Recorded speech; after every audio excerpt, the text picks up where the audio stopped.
नमस्कार।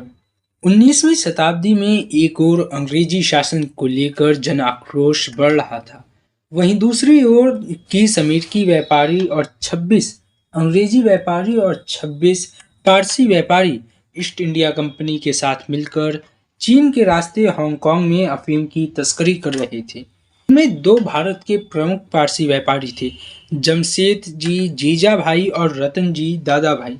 इस कहानी में हम आगे बढ़ें इससे पूर्व मैं आपका परिचय कुछ पात्रों से करवाना चाहता हूँ।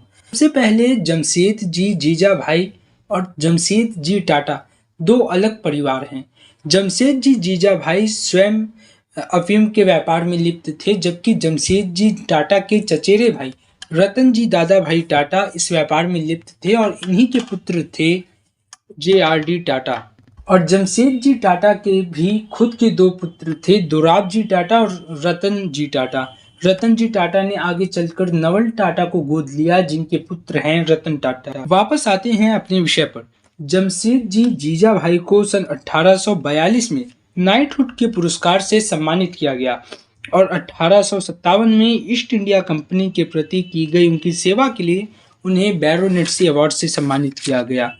और ये वही वर्ष है जिस वर्ष भारत ने पहली बार अंग्रेजी शासन के विरोध में संगठित विद्रोह किया था और अनगिनत वीरों ने इस यज्ञ में अपने प्राणों की सर्वोच्च आहुति दी थी। वहीं दूसरी ओर अफीम के इन व्यापारियों ने कुछ वर्षों के बाद ही स्वयं का एक बैंक भी शुरू किया, HSBC, जिसकी 3 ही शाखा थी, एक हांगकांग में, दूसरी बॉम्बे और तीसरी लंदन में।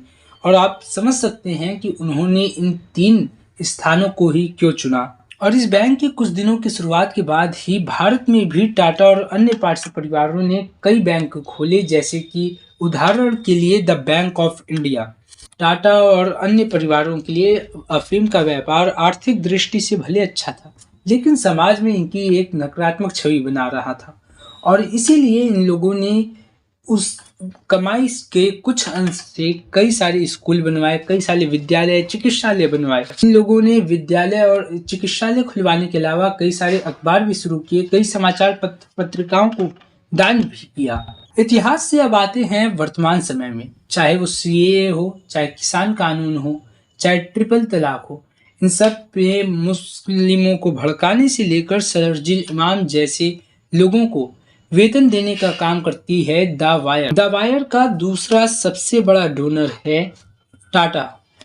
टाटा ने सन 2018 में वायर को 1 करोड़ रुपए दिए थे। सन 2019 में 48 लाख रुपए दिए। केवल 2 साल में ही लगभग 1.5 करोड़ से ज्यादा की इन्होंने फंडिंग। और ये हो ही नहीं सकता कि कोई टाटा या अन्य बड़ी संस्थाएं जो किसी अन्य संस्था को आर्थिक तौर पर सहायता कर रही हैं, वो ये बिना जाने समझे सहायता करें कि इसकी विचारधारा क्या है, ये किस प्रकार का काम कर रहे हैं, या ये देश के लिए घाती होंगे या देश में सहायक होंगे।